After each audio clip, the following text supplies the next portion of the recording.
Hi, this is John Reed of johnerp.com. IT Toolbox recently launched their new YouTube video channel, and so I decided I would do a video to help launch the channel. Now, my work is primarily in the SAP and broadly speaking the ERP field, but I think some of what I have to talk about in this video is relevant to a broad audience.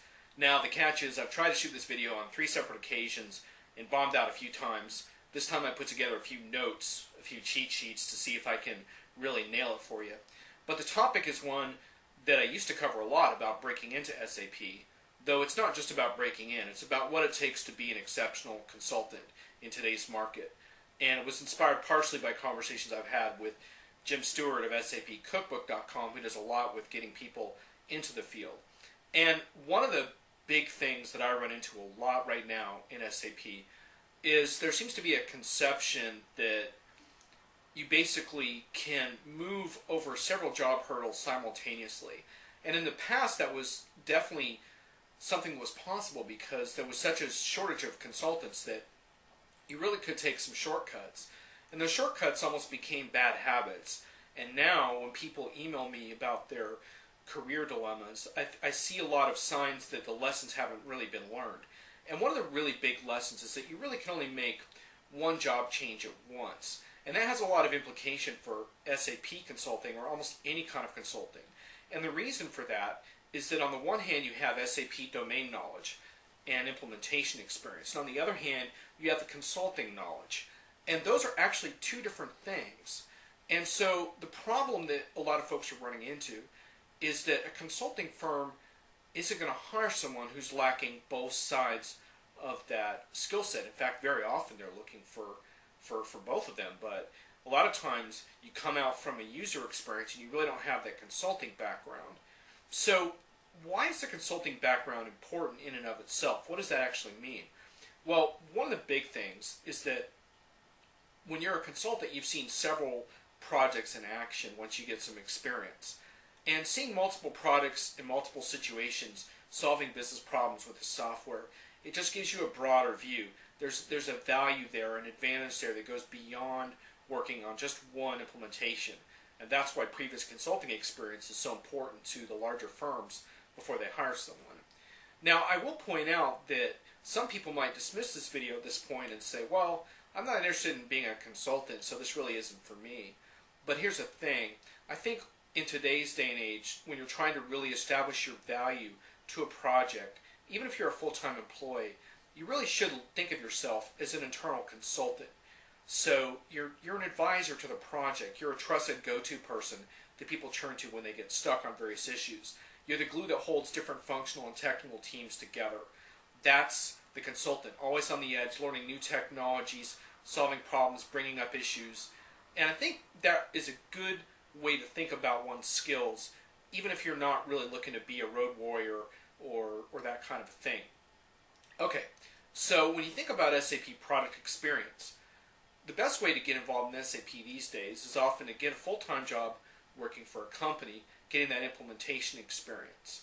And you really got to get that configuration component because some projects kind of shield their internal people from getting the configuration piece, and you really need that.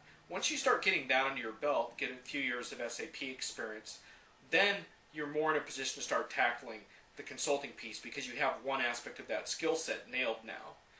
Now, when we think about consulting, we think, well, what exactly is that? Is it just good communication skills? Well, I guess that's part of it because these days you really don't want to sit down with someone on a project and have them boss you around because I used to call it the mercenary, like the genius, the really super expert that told you exactly what to do, or maybe didn't even tell you what they did. They just went and did it. They didn't bother to transfer knowledge. They just went and did it. They got in and got out. They solved the problem, or maybe they didn't. But they left a bigger problem in its wake, which is they didn't leave any knowledge retention on staff, and that's really key in today's environment. So we start to think about these communication skills, and basically it's the kind of thing that's hard to describe, but when you sit down with someone who's really got good skills in this area, you feel smarter and more informed and energized when you leave that conversation. That's the bottom line. Well, that sounds a little vague, maybe a little soft. Let me lay a few other things on you that I would qualify in terms of consulting. Project methodology skills, implementation methodology skills, change management, multimedia and different modes of training and knowledge transfer, understanding different UI capabilities, mobile architectures, business intelligence roadmaps, understanding your vendor's roadmap and your competitors' business intelligence roadmaps, process modeling, moving from process to execution in terms of mapping processes into a live system. These are all examples of the kinds of soft skills that suddenly don't sound so soft anymore. A lot of those skills have a lot of teeth. Now, on the one hand, it's kind of overwhelming thinking of all those skills.